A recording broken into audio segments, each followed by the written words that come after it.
Hey guys, welcome back to Deadman 1010 and welcome back to Lego Harry Potter years 5 to 7. This is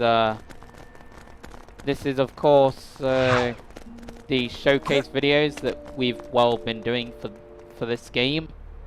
And on today's episode we'll be showcasing the one, the only, the Dark Lord himself, Voldemort. Well, in a minute. First I've got to get his other two attires out, because he actually has 3 in the game, but obviously they don't get put into the slot of Voldemort together. So we're gonna get Tom Riddle there. There we go. No. There we go. And now we're gonna go around here.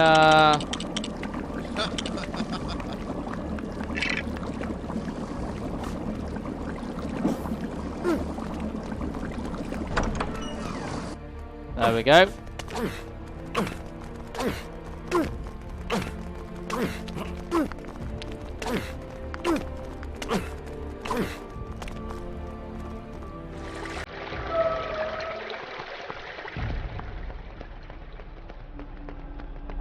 Right, let's just go around here and then we'll do more. So yeah, here is the first here's the first Voldemort. This is Tom Riddle, I think orphan or something. And this is basically when Tom Riddle is first basically seen as an orphan, and he's basically with Dumbledore, and then Dumbledore is giving him an invitation to join Hogwarts, which he believably, I think, accepts, and therefore goes off to Hogwarts and gets put in Slytherin, obviously. So that happens. His abilities, he doesn't really have any. He just has a punch and that's it. And also his smackdown attack is just that. Yeah, he's got nothing to him, but he's a cool addition, and he's quite pricey when buying him. But personally, I think if I were to put anybody on like the worst characters list of this game, this would probably be one of them. Because although it's a cool addition, he doesn't really add anything much to the game at all, really. But anyway, moving on, we have Tom Riddle, who actually does bring something to the table, and he's basically introduced in the Chamber of Secrets, and he's basically the one trying to kill Ginny, along with trying to get himself to sort of be stronger and you know, become real in a sense, because he's basically trapped in a book that is his diary. So there you go. So that is basically what's going on. And then Harry ends up saving Ginny, and then Ginny and Harry end up killing Tom Riddle, this version of him anyways.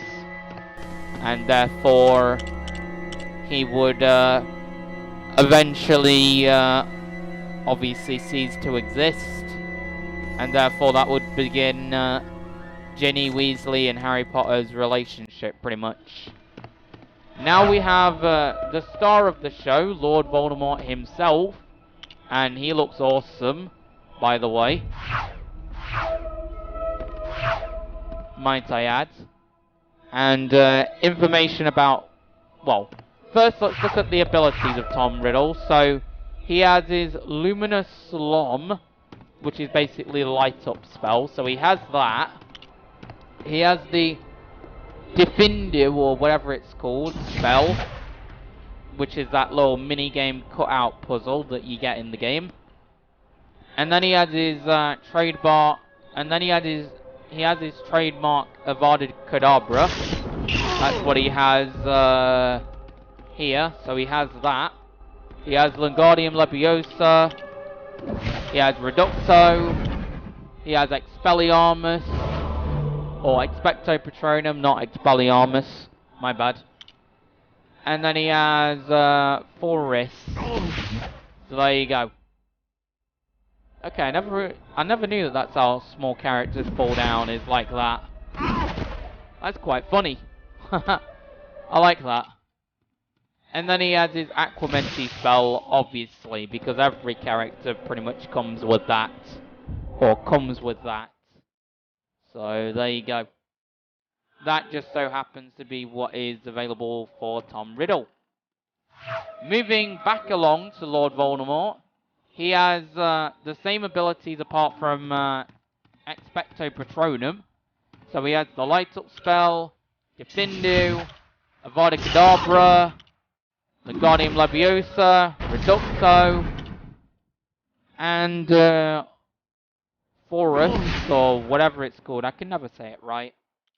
And then the Aquamenti spell. So that's what he has there. Information about Lord Voldemort is basically, well, I've technically already told you information about him already, but continuing on from that, he ends up finding out years later after he's left Hogwarts that there's a prophecy involving Harry Potter's parents and Neville Longbottom's parents, but eventually it ends up being Harry Potter's parents, and they basically get murdered by Voldemort, which begins the basically ends the first Wizarding War and consequently starts the second one, which Harry eventually ends in Deathly Hallows Part 2.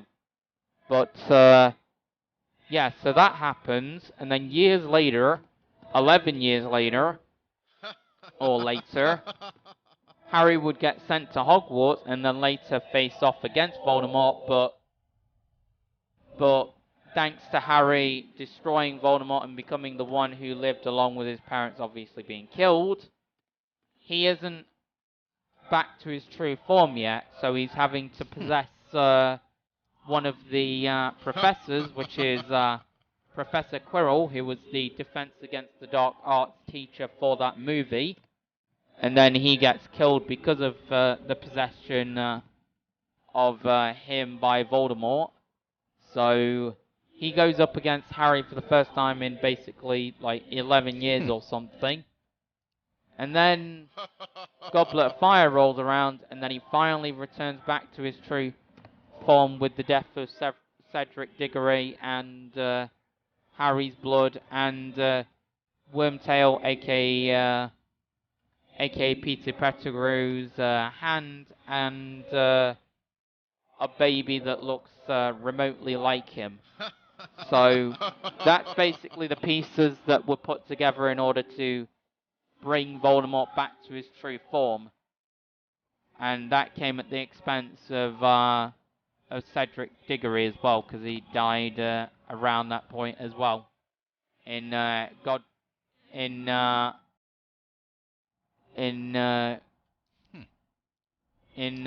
like Godric's Hollow or something. I think that's what it was. No, it can't have been. I can't remember that graveyard site.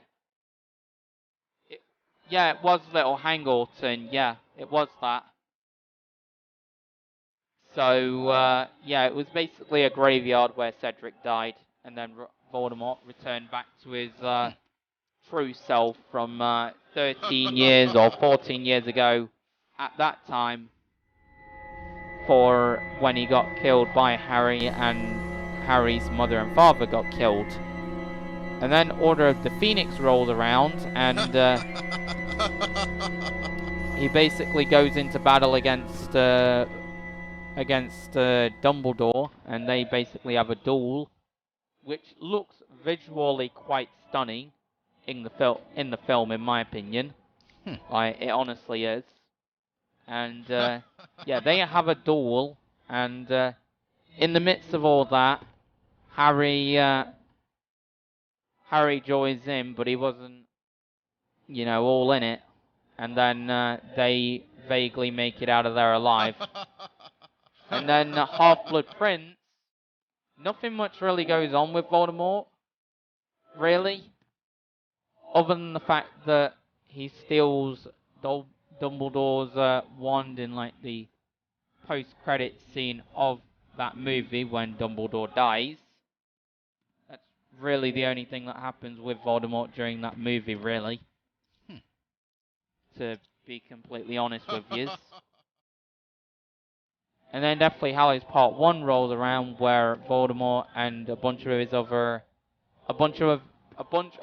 people are basically plotting against Hogwarts and all of Harry's friends and Harry himself. Harry Potter, that is. So they're all plotting basically an assault on them. So yeah, that leads Hermione, Harry and Ron to collect the Horcruxes, so then they stand a chance against Voldemort. And then Deathly Hallows Part 2 rolls around, and basically thingy. Nothing much really happens with Voldemort, other than the fact that he gets involved, obviously, in the ending of the second Wizarding War, which develops in Hogwarts, where everybody's fighting sort of everybody. And then it comes down to the final ever duel for Harry and, well, Voldemort. And basically, and obviously, Harry won in that exchange. And therefore ended the second Wizarding War. And in the midst of all that, killed Lord Voldemort for, well, ever. And therefore, Voldemort was no longer a thorn in Harry's side. And, yeah, guys. Oh, and also one more thing. That would also lead to Harry Potter